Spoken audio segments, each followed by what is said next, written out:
नीमच नगर पालिका में पूर्व कार्यालय अधीक्षक राजेंद्र जैन द्वारा बिना अनुमति के राजस्व विभाग में फाइलें देखने और सीएमओ महेंद्र वशिष्ठ के साथ किए गए अभद्र व्यवहार से आक्रोशित कर्मचारियों ने आज कलेक्टर कार्यालय पर ज्ञापन देकर सख्त कार्यवाही की मांग की।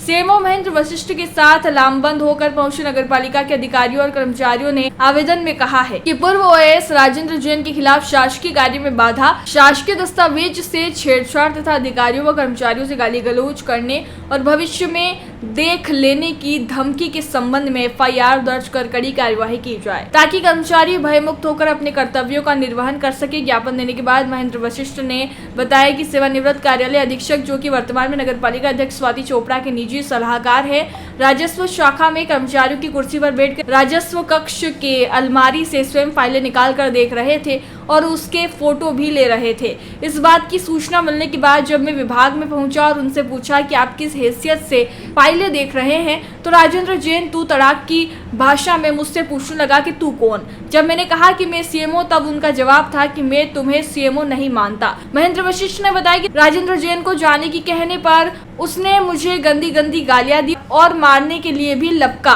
वरिष्ठ ने कहा कि राजेंद्र जैन चूंकि नगरपालिका अध्यक्ष के निजी सहायक है और इसी बात का पावर दिखा रहे हैं। वे बोले नगरपालिका अध्यक्ष स्वाति चोपड़ा ने इस घटना पर अभी तक मुझसे बात करना जरूरी नहीं समझा, ना ही राजेंद्र जैन के खिलाफ कोई कार्यवाही की। सीएमओ महेंद्र वशिष्ठ ने जोर देकर कहा कि इस मामले में राजनीतिक दबाव आने पर पीछे नहीं हटूंगा, चाहे मेरा ट्रांसफर कर दिया जाए। इस मामले को लेकर ये पूछना है, क्या पुलिस आपकी बात नहीं सुन रही थी जो आपको यहाँ ज्ञापन देने आना पड़ा? नहीं, हमें प्रशासनिक अधिकारी हमारे मुख्य जिलाध्यक्ष महोदय हैं, जिलाधीश महोदय हैं, तो हमारा दायित्व है कि हमारे जिले के प्रमुख जो प्रशासनिक अधिकारी हैं हम उन्हें भी इस स्थिति से अवगत कराएं और उनसे भी निवेदन करें कि वो भी हमारे इस कार्य में सहयोग करें ताकि भविष्य में कोई इस प्रकार की अप्रिय घटना कर्मचारियों के साथ न करें।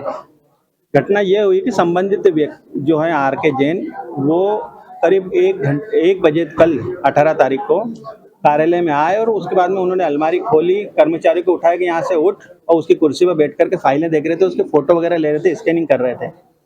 वो लगातार करीबन 1 घंटे तक बैठे रहे। उस बीच में जन सुनवाई यहाँ पर उसके पूर्व चल रही थी। यहाँ से जन सुनवाई के बाद में सीएम हेल्पलाइन के निराकरण के लिए सीएम हेल्पलाइन शाखा में बैठा था। तब मुझे एक व्यक्ति ने आकर खबर दी कि साहब कोई व्यक्ति वहाँ बैठ कर ये फाइलें वगैरह चेक कर रहा है और हम लोग काफ़ी देर से खड़े हुए हैं, हमारे काम नहीं हो पा रहे और कर्मचारी लोग भी खड़े हुए हैं। तब मैं गया कि मैं कौन है, जाकर देखा तो ये बैठे हुए थे। मैंने इनसे जाकर पूछा कि आप कौन है भाई, क्यों इस तरह की हरकतें कर रहे हो? तो बोले तू कौन?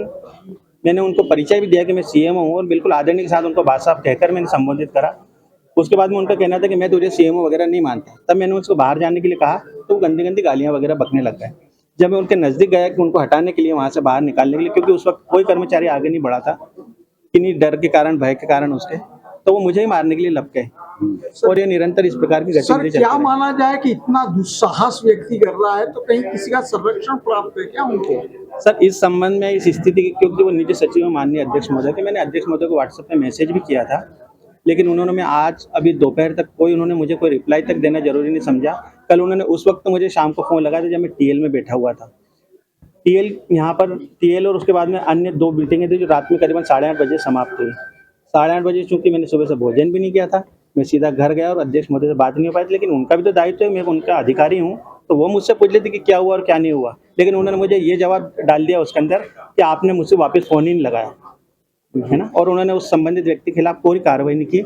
इस कारण से अब मैं अपने स्तर से जो भी कार्रवाई कर रहे हैं, क्या मांग कर रहे हैं उसके खिलाफ एफआईआर और शासकीय कार्य में बाधा, शासकीय रिकॉर्ड को नष्ट करने, भ्रष्ट करने की कार्रवाई की जाए। उसके अगर कोई राजनीतिक दबाव आएगा तो क्या अपनी रिपोर्ट वापस ले लेंगे आप? किसी भी स्थिति में नहीं, तो ना मैं ट्रांसफर से डरूंगा ना किसी चीज़ से डरूंगा, और मुझे विश्वास भी है कि ऐसी स्थिति में शासन और प्रशासन भी मेरा सहयोग करेगा। इसमें सर एक बात और पूछनी थी, आप मुख्य नगर पालिका अधिकारी हैं, नगर पालिका के बॉस हैं जी, एक तरीके से वहाँ के सेनापति हैं। जब आपको गालियां बकी जा रही थी तो वहाँ के कर्मचारी जो कि वहीं की रोटी खाते हैं, उनका खून क्यों नहीं उबला? उन्होंने क्यों नहीं किया? सर, कर्मचारी छोटे पदों के हैं और उन्हें डर लगता है कि ऐसा सीएमओ तो आते जाते रहते हैं, आज ये सीएमओ है, कल हो सकता है किसी दबाव के कारण इसका स्थानांतरण करवा दे तो बाद में हमें ही परेशान करेंगे, हमें प्रताड़ित करेंगे। इस भय से भी संबंधित कर्मचारियों के द्वारा नहीं बोला गया। मैं ऐसा समझता हूँ, वो चाबी, वैसे उनका कर्तव्य है कि उन्होंने भी आना चाहिए था, उसको रोकना चाहिए। चाबी देने तक की कोशिश, चाबी दी गई आपके कर्मचारियों द्वारा, आपके कर्मचारी उस कुर्सी से उठ के उनको बिठा देते उसको हैं। उठाया गया,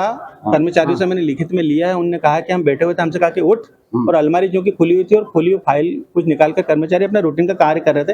जनरली फाइल खुली होती है, जी। वो लोग खुद गए, खुद ने बंडल निकाला, एक कर्मचारी को उठाया, उसकी कुर्सी पे बैठ गए, फाइल ने पलटाना, फिर दूसरा बंडल उठाना, जो कि आपने वीडियो वगैरह में देखे भी होंगे। तो ये इस प्रकार की हरकतें करना है, इसका मतलब ये नहीं कि वो किसी व्यक्ति विशेष के यहाँ पे कार्य करता है तो यहाँ कर्मचारी को डरा गया, हमारा कर्मचारी या एम्प्लॉइज है। सर, इसमें 2 कर्मचारियों के भी नाम आ रहे हैं, उनका खास श्रेय रहता है, उसको लेकर क्या कहें? जी नहीं सर, श्रेय नहीं है। मैंने जैसा कि कहा कि वो डराना, धमकाना और सब अपनी घरेलू परिस्थितियों के आधार पर अल्प वेतन भोगी कर्मचारी हैं वो।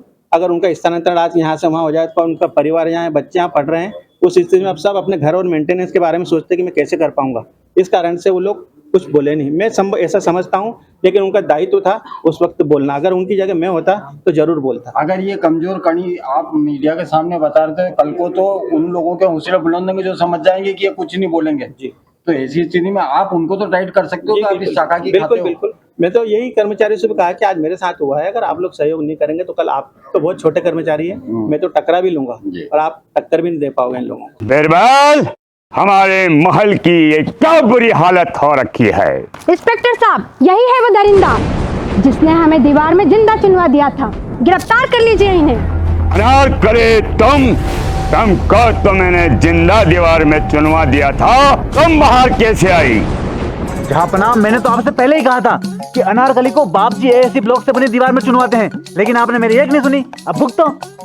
बाप जी एएससी सीमेंट ब्लॉक्स, इसमें ना सीमेंट और रेत की जरूरत होती है, ना ही तराई करने की झंझट। लाल ईंटों के मुकाबले ये ज्यादा मजबूत, किफायती और फायदेमंद है, क्योंकि वाटर प्रूफ के साथ साथ ये साउंड प्रूफ भी है। काश मैंने अनारकली को बाजी ब्लॉक से बनी हुई दीवार में चुनवाया होता तो मुझे ये दिन नहीं देखना पड़ता। आप जहांपना जैसी मूर्खता न करें। अपने घर, भवन या मकान को बाप जी एएससी ब्लॉक से ही बनवाएं। बाप जी एएससी ब्लॉक्स, स्टील से मजबूती।